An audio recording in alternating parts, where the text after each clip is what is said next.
Okay, so good evening and a very warm welcome to everyone joining us today for another session in our Right to Publish series. Today's session brings a unique blend of engineering, research, and academic leadership to the table, and I'm confident it shall offer valuable insight for anyone working on their research writing journey. Let's welcome our speaker for today. It's my pleasure to introduce Dr. Jawwad Sami Ur Rahman, who is an amazing engineering academic researcher with more than 13 years of field experience, dedicated to advancing engineering education, biomedical imaging, and nanotechnology driven innovation.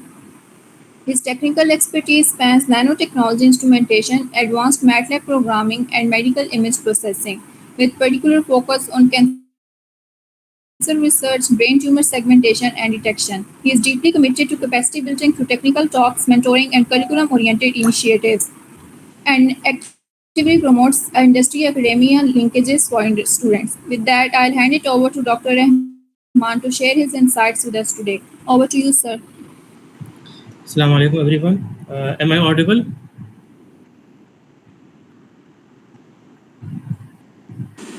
Walaikum salam. Yes, sir, audible.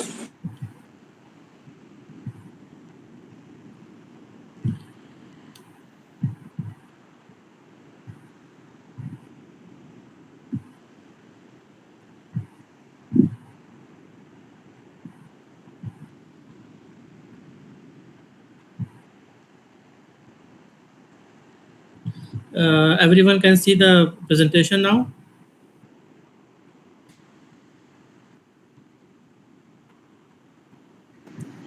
Okay. So Bismillah ar-Rahman ar-Rahim. My name is Dr. Jawwad Sami Ur Rahman, and today's workshop is on how to write research paper, right to publish, and we will talk about writing high quality manuscripts and our research articles. And then secondly, we will discuss how we can publish in reputable journals. So thanks to the AI Explain You Science and Ma'am Anush Niazi for the introduction and giving me the opportunity.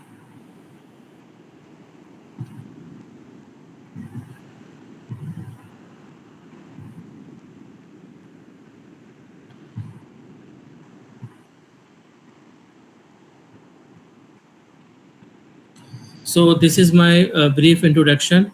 My name is Dr. Jawwad Sami Ur Rahman. My background is from biomedical engineering, which I have done in 2011 from Sir Syed University, Karachi. And then I went to Staffordshire University, UK, for the masters, and then in 2017 I got admission in Asia Pacific University, and I have finished my PhD in biomedical engineering with a specialization in medical image processing from Malaysia under the leadership and mentorship of Dr. Satish Kumar. uh, Currently, I am serving as assistant professor and postgraduate in charge for the Faculty of Engineering, I-14 campus, Rifa International University, Islamabad, and actively supervising MS, BS, and PhD students, and actively enrolled as academic mentor and program evaluator from Pakistan Engineering Council. My research expertise, as you can see, in brain tumor detection and segmentation, and computer vision, and also in nanotechnology imaging.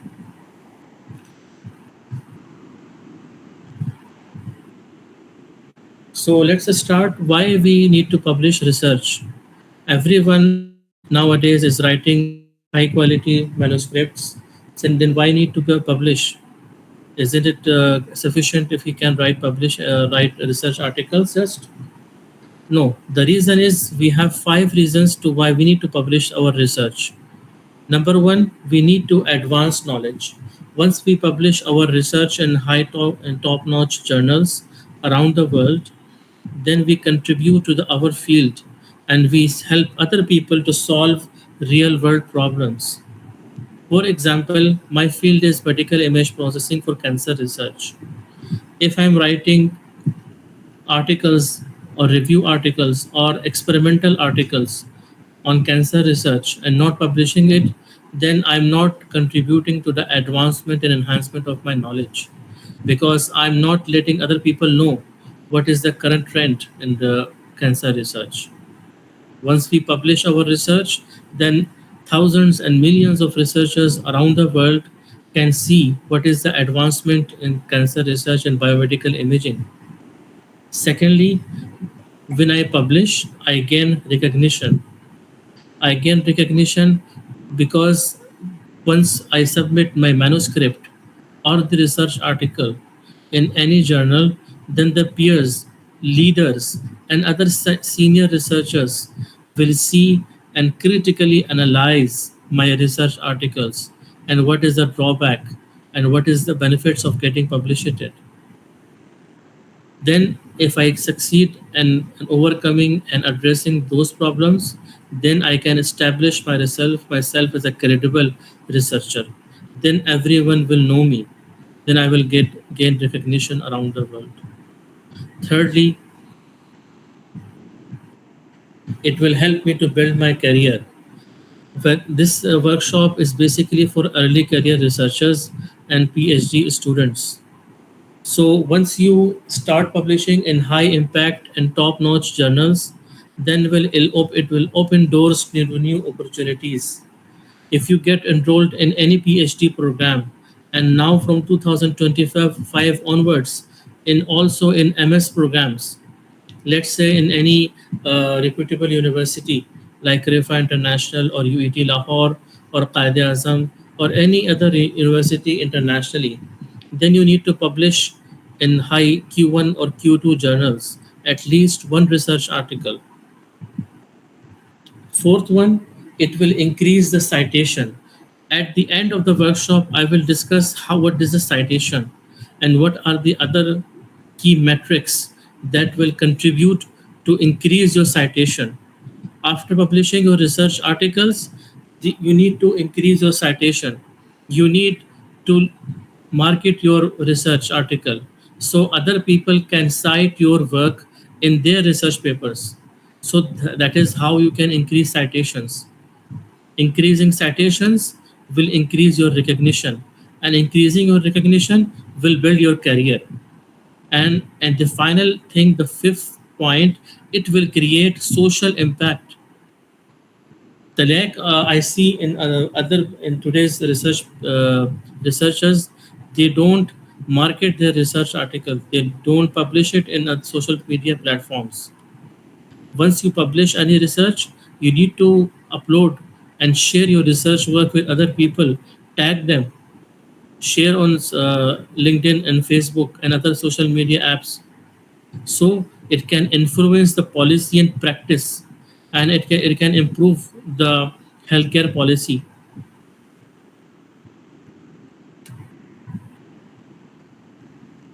So these are five research objective or workshop objectives that we will discuss today.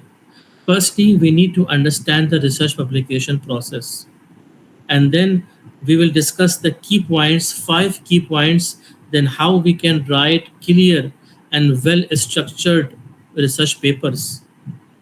After writing the manuscript or the research article, we need wisely to choose the right journal for our research. And this is a critical point, the third one. Let me clear this point to you.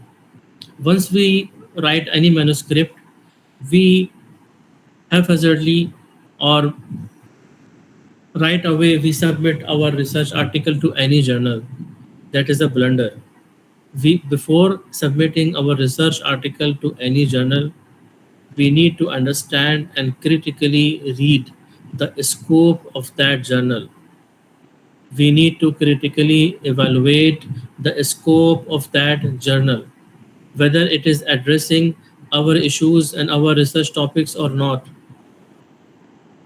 For example, I am writing a research paper on biomedical engineering and I am submitting my journal to the energy sector. Is this a correct decision? No, it's not. We need to submit our article to any biomedical engineering journal, not the computer science one, not the energy sector one, not the electrical engineering one, not the chemical engineering. It will be rejected immediately on the same day. So once after passing the peers and all these things, we publish, and the publishing will improve the chances of successful publication if we submit in the correct journal. And then finally, we achieve our target. So once again, why does publishing matter?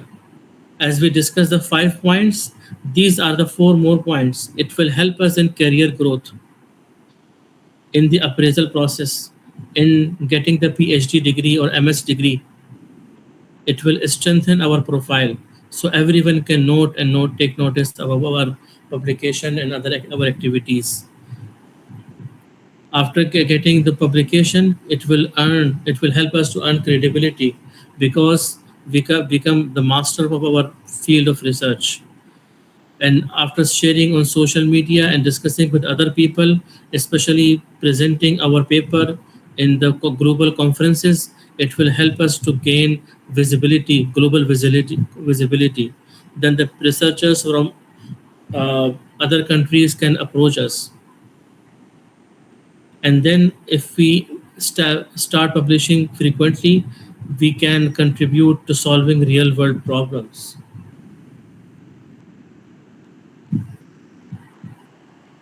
So once again, this is proving my point.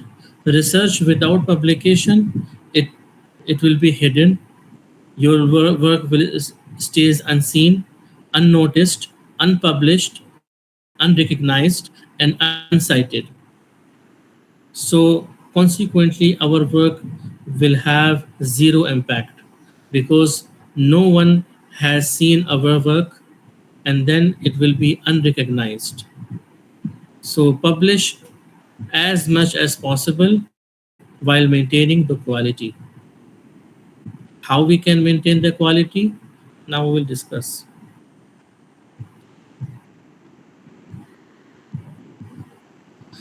So this is the research process. It's a generic research process. How we can start the research process? First thing, the idea. First, we need to generate the gap. First, we need to identify a research problem or opportunity. For example, I will talk from my field. If I'm doing research on cancer research or brain tumor detection, let's take this example of brain tumor detection and segmentation. So, firstly, we need to understand why I'm writing or why I should write a research paper and taking my time and other my research groups time members time to write a paper on brain tumor detection. Is there any issue in the brain tumor detection? Is there any lack in the accuracy of the detection? Is there any prevailing or current research problem in the field of brain tumor? If the answer is yes, then we have identified a problem. How we can identify a problem? There is a term which is used, which is called research gap. While we study the previous research works from last 5 years, we must understand if there is any research gap. Is any prevailing research problem? There is any existing research problem. So this will proving my second point that we need to review the literature and identify the research gap. After establishing the research problem statement or the research statement, then we need to analyze and design the methodology from where I will collect the data, which software I will run my data on, what are the methods of data collection, will it be a survey, interview, or visiting any healthcare sector, hospital, medical research centers of collecting the data, what the amount of the size of the sample of the data, will it be 100 samples, 200 samples, 1000 sample, 2000 samples, what is the algorithm I will run on the data, will I will use SPSS, will I use MATLAB or any other software. After running the data, analyzing the data systematically, I will start preparing the manuscript. There are some main sections of the paper which I will discuss in the upcoming slides. Then, after writing the manuscript, I will submit to the concerned or the right journal for publication. I will address the reviewer problems and their comments, and I will succeed in publishing my research problem, my research article.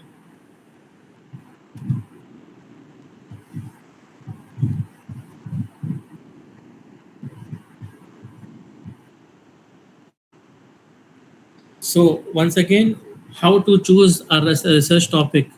Be relevant. Choose a topic that addresses a real problem. Don't choose a topic that many research papers or articles have been published on. This will not improve building your career. This will not help you in getting you cited your research work. Be original. This is the problem of the most of the Asian countries. We are not original. We are just running after the publication of our any research paper. We must understand and analyze of the research gap. We must provide the answers of unanswered questions, and then how we can create our impact and be interesting and be relevant to the research world. This is the most important part, literature review. I'm being a postgraduate in charge in my university and supervisor of many research students. I always ask them this question: before conducting your research, did you establish a proper and solid literature review or not? It is equally important at the BS level and the at MS level, and obviously at the PhD level. Even at the BS level, we must understand that we should identify relevant and credible key studies, and then creating the research, identifying the research gaps. The most we study the relevant research papers, the more we are building a credible research gaps and building theoretical foundation. At least at the MS level, we should read more than 50 papers. And at the PhD level, should be more than 100 and 120 papers from the last 5 years. Like we are conducting my research project in 2026, then I need to understand and read all the papers, relevant papers from 2021 till 2026. Be as latest as possible. Be as critical as possible. And literature review is not about just summarizing and pointing out the citations and writing and filling the paper and the thesis part. No. We must critically analyze each and every research paper and see what is the research gap in between the lines. We must analyze. So this is again the thing which I have identified, the research gap. What is known as research gap? In the existing theories, in the published studies, in the established methods, in the availability of the data. And it should not be only in the methodologies and algorithms. The problem may lie within the available data. May the other researcher have used any unnoticed data or any published weak data. This is also called a research gap. We must run the same algorithm on the original data, on the primary data. We must visit the research centers and the hospitals and the relevant facilities and try to gain and take the data from those centers. This is called primary research data collection, not the published one online. This is a secondary data source. Then after studying the literature and finding the data, then we come and establish research questions. What are the research questions? In any thesis or research article, the research questions contribute equally to finding out and laying down the foundation of your aims and objectives of your research. Why I am conducting this research. For example, if I will take the same example of brain tumor detection. Then the research questions may like be what is the over segmentation and under segmentation? What is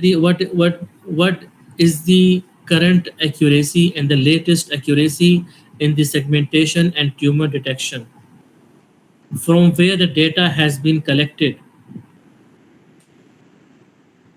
What are the key takeaways from this research?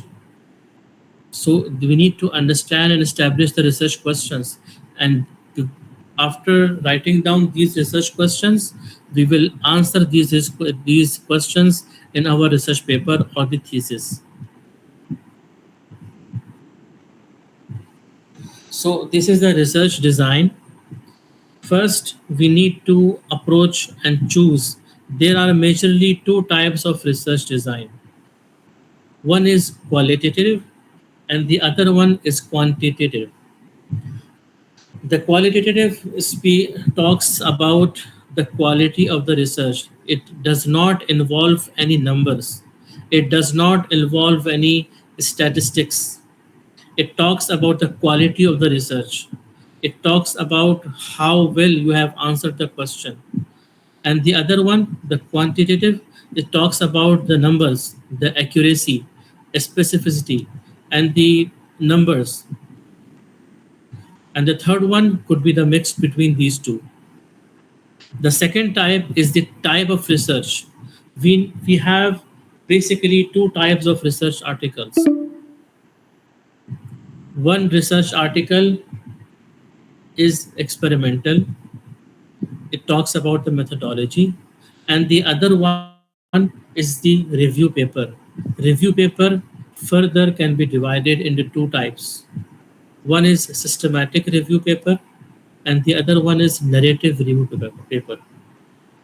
So the first type of the paper speaks about and talks about any research gap and solving it numerically by involving methodologies, involving instrumentation, involving hardware and software, involving long research. And the review paper basically summarizes and critically analyzes the past research papers. It does not involve any methodology. The third point is population and sample. So if you want to run any deep learning, for example, problem, then you need to find a sample size as large as 1,000 samples from any facility or medical hospital. So we need to go and answer and conduct reviews, some surveys, interviews, and visiting facilities to collect the data of the data from the population, and the sample should be big enough to help out the analyzing of the data. Then we methods and tools. These are the software and simulation software that are used to run the data and to analyze the data. So data sources, there are primary and secondary. What is primary and what is secondary? The primary is the surveys and the interviews and visiting hospitals, and the secondary, downloading already available data online. And then we need to understand and establish the validity and reliability. Validity means if I'm running any software to understand and increase the accuracy, will the accuracy be achieved or not? If it is not achieved, it is not valid, it is not reliable. And if the accuracy has been achieved to any optimum results, then the validity has been achieved. So this is the data collection. As I have summarized in my previous slides, we need to follow the ethical guidelines. If I'm getting any data from the primary resources, from the hospitals, from the medical centers, from any factory, then I need to get the certificate that I have followed the ethical guidelines. What are the primary ethical guidelines for the medical education or biomedical engineering? All the data should be anonymized, and there is no written any specific data about the patient, his name, his gender, his ethical background, his race, or any other identification. It should be anonymized. So these are the data analysis software. What are the software I have used? SPSS, MATLAB, Python, R programming, or any other software I have used? And what are the softwares I have applied for the results interpretation and the context of the study? So these are the research methodology. Firstly, this is we need to understand the research approach, whether it is qualitative or quantitative or both mixed methods. Then the research design, from where the data will be collected, what are the software I have to run. Thirdly, population and sampling. What is the sample of the data? Is it big enough to help the analyze the data? Data collection. What are the methods and tools and procedures of collecting the data? Will I have been following the ethical guidelines or not? Then the software analysis, and then validity addressing. So this is very important part in the results and discussion. We need to use tables, graphs, figures, charts to present my results in the research paper. So it may look relevant. So it may look getting the attention of the reviewers and editors of the journals, and report the data objectively and accurately. It means we should not play with the numbers. We should address the data and write down the percentages and all the results accurately as it is. If the accuracy, for example, is 91.8%, I should write 91.8% accurately, not 92%, 93%. Then I highlight the key trends and patterns. Then after that, after presenting the charts and the graphs, I should explain the findings. I should explain what these charts and graphs and tables mean. The most important thing in presenting my data and the results and discussion, that most of the researchers don't compare their research findings with the previous studies. We should present and draw the table and graphs and discuss those findings with comparison with the benchmark algorithms, with the benchmark results, and explain what are the similarities. After explaining the similarities, I should highlight the novelty in the discussion section. I should highlight what are the implications, what are the uh, the impression of my findings. And also I should not exaggerate in glorifying my results to cover up the weaknesses of my algorithm or the proposed method. Should be balanced, should add value, and I should support my research and findings with the evidence in the shape of charts, in the shape of images, from the simulation software, from the instrumentation point of view, from the hardware point of view.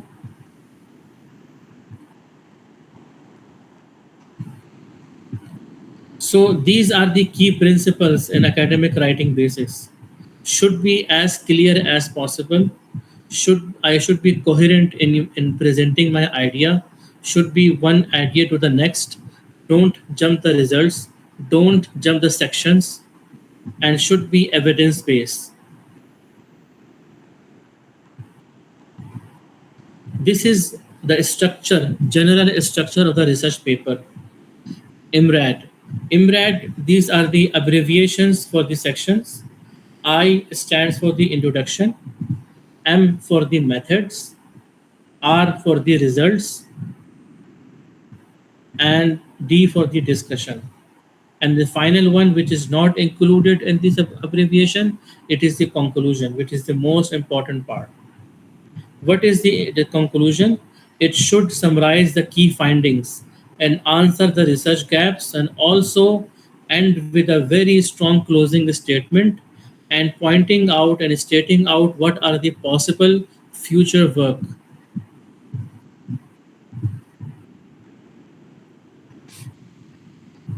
So these are the some writing an effective title. Title means the title of the research paper or the thesis. These are some examples. Deep learning for early detection of diabetic retinopathy using fundus images. So now this is a good example which is highlighting all the aspects of the uh, research problems. Deep learning is, we are using the deep learning. This is a methodology. What is the objective? Early detection of diabetic retinopathy. How we can do that? What are the data? The data is the fundus images. So this is one good example. Now see on the right side, what is the bad example of writing titles? A study on bone fracture detection. This lacks the methodology. This lacks the data. This lacks the details. So we should be concise, we should be specific, and we should be accurate. One example, if I write something like on cancer research, now what is the type of cancer? What is the oral cancer? Will it be brain tumor, brain cancer? Will it be colon cancer? Will it be liver cancer? What type of cancer? So we should be concise, we should be specific in presenting our data and our presenting our titles.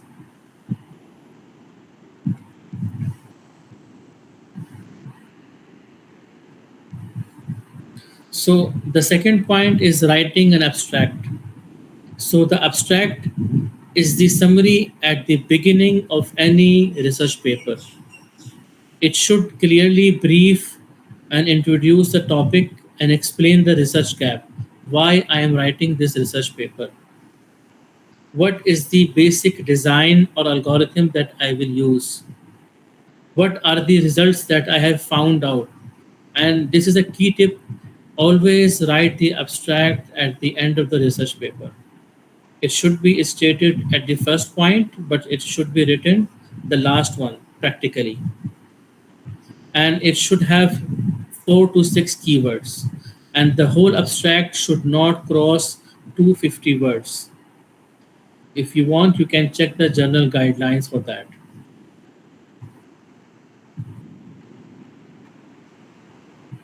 The introduction, the introduction is the enhanced and long version of the abstract. It should cover the background in more detail.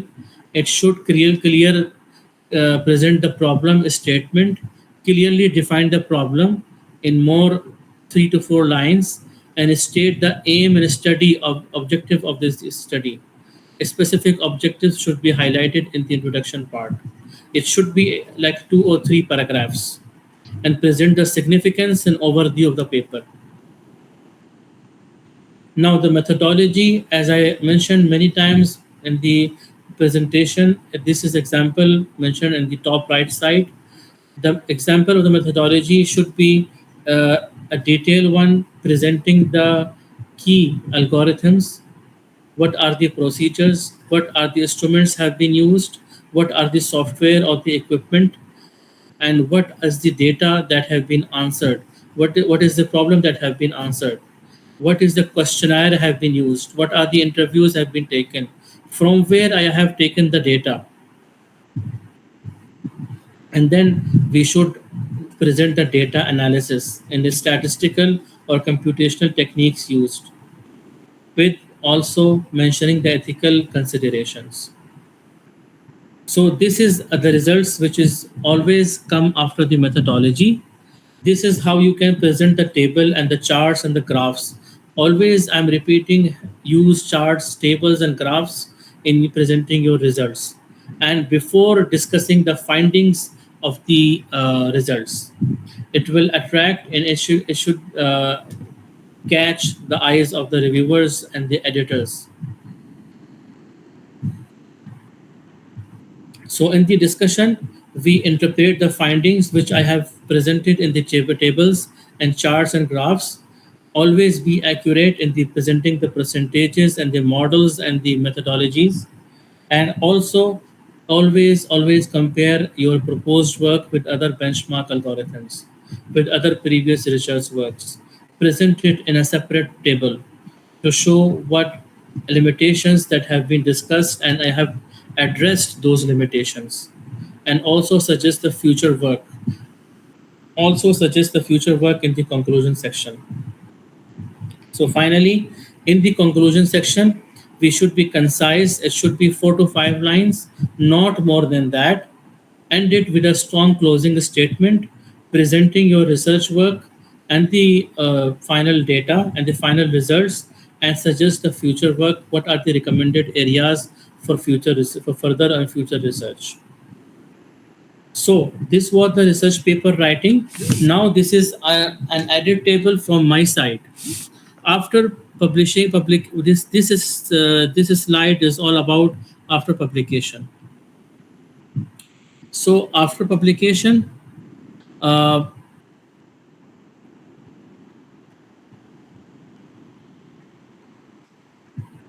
so after publication, these are the some where I can register my data, where I can get it noticed. Google Scholar is very free and very broad, and Scopus Index, it is the subscription, and it is broad and curated. So these are the databases. And the last one, Web of Science, which is the hardest one. So in any other presentation, I will present these data. So always remember these three databases. One, Google Scholar, which is the easiest one.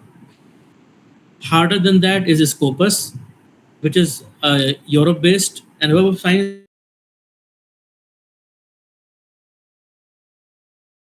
the hardest one. The end of today's session. On behalf of everyone here, I would like to sincerely thank you for taking the time to share your experience and knowledge with us. From research and publishing to leadership in engineering education, your insights gave us a lot to take away. Thank you once again, Dr. Jawad, and thank you all for joining us today. This concludes our session. Have a great day ahead.